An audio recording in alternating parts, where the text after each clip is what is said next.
Hi guys, welcome back to my channel. On today's video, I'll be taking you guys on how to draft and sew this damask bustier Asoebi dress with a basque waistline. So if this is a content you're interested in watching, please keep watching and don't forget to like, comment and subscribe for more amazing videos. So let's get started into today's deal. So here are the material used for this dress. We have the Dutchess, the damask stay, paper gum stay. We even use the bridal stay. So to get started, we started by drafting the upper body of this dress. So we have our pattern paper here. So we measured 23 inches for the full length of the blouse length because we actually want the tummy inside to be snatched. So we went ahead to make to draft the full length of a blouse waist, a blouse length. So let's get started. So we have all the lines ruled out, which is the shoulder to the chest line, shoulder to the bust line, shoulder to the under bust, and the waistline, and also the full length, which is the blouse length. So to start with, after then we went ahead to measure on the chest line, to measure our normal bust, round bust measurement divided by 4 on the chest line, to actually know what we are going to be doing over there. So we added 2 inches for the sewing allowance. Then we'll move ahead to curve out the armhole at that point. So to get started, sorry because my marker wasn't going well, so the nipple to nipple measurement divided by 2, we indicated it at the bust line. Then the other bust, we went the nipple to nipple measurement divided by 2 minus half inch. That was what we did at the other breast point. So it's only on the bust line that we actually used the nipple to nipple divided by 2. Then the rest was divided by 2 minus half inch. Then this is what we have. Then we will go down at the under bust measurements. Then we minus 2 inches, we measured 2 inches. Then on the waistline we measured 1.5. Then on the length, which is a hemline, we measured also 1.5. Then we connected the 2 inches to meet with what we have at the bust line. Then just as we said, we measure 1.5 at the hemline, then connect the lines together. Then at the upper part we are going to be going in by 2 inches as well.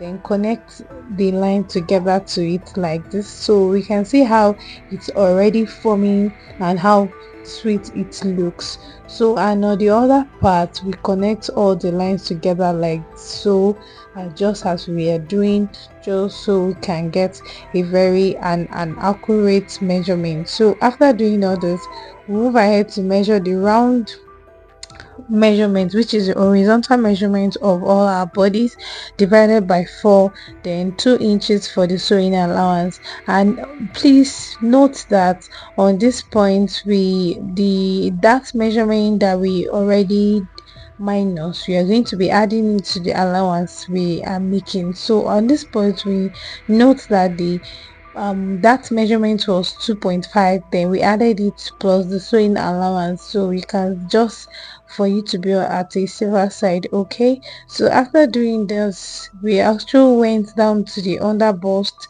Then our under bust, round under bust measurement divided by 4, this is what we have. Then at the hemline, which is the blouse length, we actually used our hip measurement minus 2 divided by 4. Then this is what we have at the end of the day. So we connected all the lines together to read like this. So just remember that you're going to be adding your that measurement that you already minus at the initial point. You already minus, you are going to be adding it just to be at a safer side. So after doing this, this is we cutting it out, and this is what we have. So after cutting the front, we move ahead to the back pattern to cut out the back pattern. So we'll start by measuring the full length, which is 23. Then at the yoke of the back, we actually needed the yoke to be 9 inches because the yoke for the front is is always higher than the one at the back. The one at the back is 9 inches. Then we went ahead. So to measure the shoulder to the waistline, sorry for all the lines because we actually never used those bust line and whatever. We only use the shoulder to the waist because this is the back pattern. Then we reel out a straight line on them like this. Then we'll move ahead to start measuring where our shoulder line will be for the yoke itself. So reel out a straight line to indicate shoulder, bust, waistline, and the full length itself. So after then, on the we are going to be adding the nipple to nipple point divided by 2 which is 3.5. 7 divided by 2 is 3.5. This is what we have at the end of the day. We measured a straight line around it like this. Then we actually measured one at the side just to get what we want, the that measurement that we needed.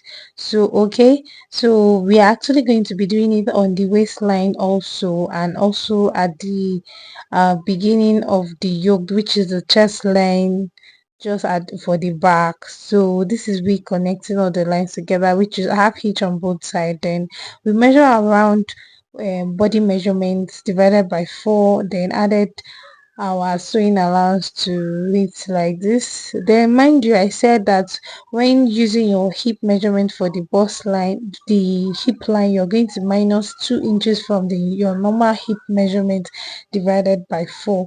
So this is we connecting all the lines together like this. So we'll move ahead to the shoulder length to measure our shoulder, which is 15 divided by 2. So we added 1 inch for the allowance, then we made it that's 8 inches. That's 16 divided by 2. So then we went up by 1 inch for the shoulder slope, then connect it to it like this. So move forward to measure the connect the armhole curve to it like this, and this is what we have. Then we'll go ahead to measure the neckline of 3 inches width and 3 inches depth. So this is what we have. So at the end of the day, so we're going to move ahead to measure the um what's it called, the rope, which is the tightening of the snatching of the back line. This is what we have. We minus the for the rope itself, which is for the zipper, for the loop, sorry to say, this is for the loop. We measured 2 inches, 3 inches, and 2 inches at the down part. Then at this point, to get the yoke, we actually wanted to make the yoke stylish, so we went down on the chest line by um 5 inches inwardly, then connect using our curve ruler to connect it to our neckline. So this is the yoke that we indicated, and then this is the loop that we'll be using to tie up the pressing just to look so snatched. So this is what we have. So start by cutting out this pattern just as we did to the front pattern itself. So this is how the yoke looks. So to do this, we actually make sure that because the loop that we needed is actually adding to our dart measurement. So we're going to be transferring the dart to the other part of the back pattern. This is what we are doing. So you can see that the former dart measurement we did is not actually needed, was not actually used based on what we needed. So this is how it looks, and we'll now move ahead to cutting out all this pattern on the um fabric. So keep watching and see how we actually cut it out on the fabric. This is the front part.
So this is the sleeve length. So we are going to start by measuring the full length of the sleeve, which is 23 inches. Then we went ahead to mark it out like this.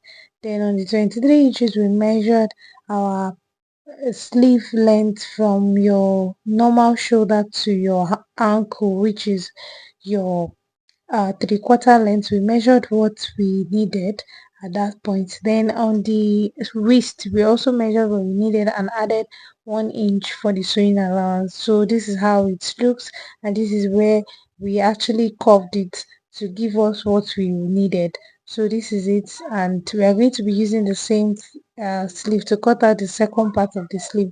And mind you, I'm so sorry because at the end of the I noticed that the wrist was actually was kind of wide, so I actually recut this sleeve at this point. So later on, this is what we have. So move ahead to the down part to measure the down part of the dress. So minus the half length from the full length, which is 1655 minus 16.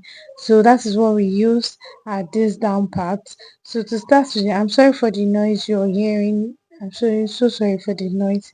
So after then, we measured our shoulder to our hip measurement, which you have 26. That will determine where your hip, how your hip will be so curvy, where it will start being curvy. Then we'll start by measuring, imputing our waist measurement, our normal body measurement, waist, hip, and also to get the knee length of this person.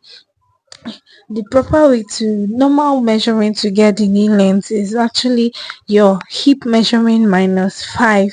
If you really do not want it to be so snatched, minus 5, you could decide to use 6 inches. That is depending on your person, but I prefer to use 5 inches because it's always very accurate and it makes the person walk well when walking, or maybe you are trying to enter a bike. It will actually make you so comfortable, it will not make you uncomfortable.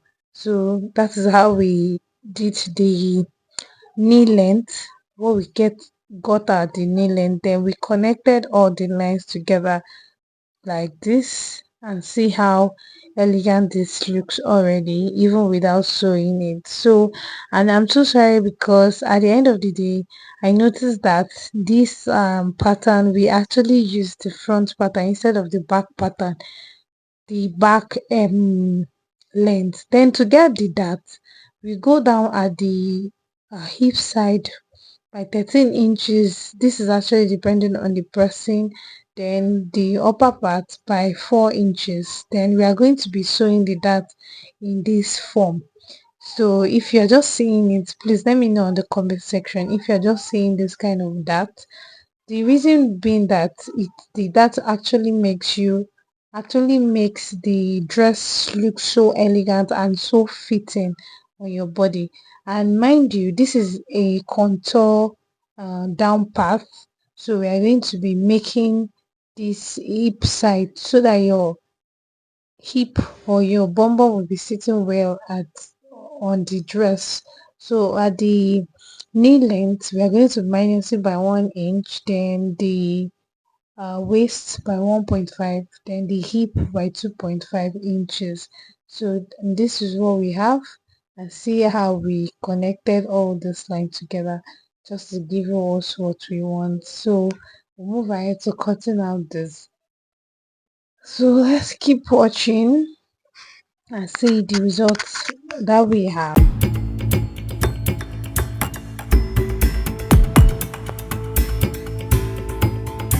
And on this part, this is where we're cutting out the lining, the bridle, the hairstay, the whatever, all the interface.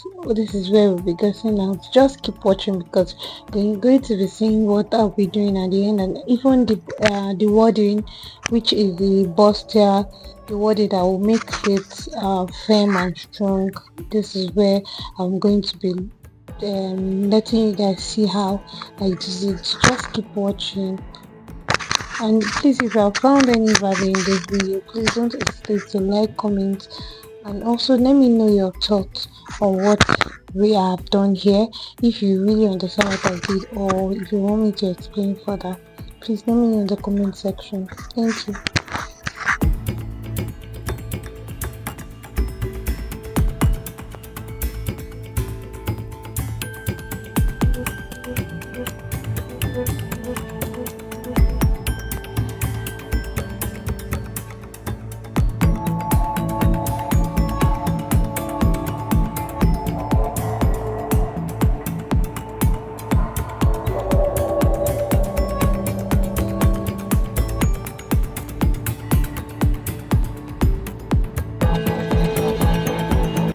So at this point, this is where we have actually sewn the down part and the lining, and we are going to be using the lining to turn up the down part, the turn of the fabric itself inwardly. So we are going to be actually be using the pin to hold it down at the down part, and also to make sure that we are doing it so rightly, so we can see that it's aligned.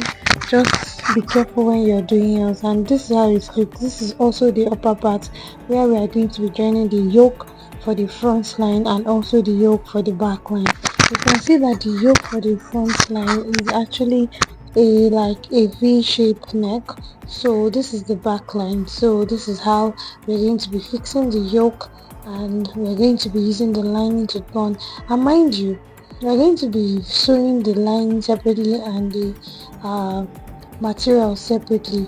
This is what we have, and at this point we are going to be joining the line facing the lining for the front line and the back line, then the material itself facing the material, which is the front and the back pieces. So let's move on.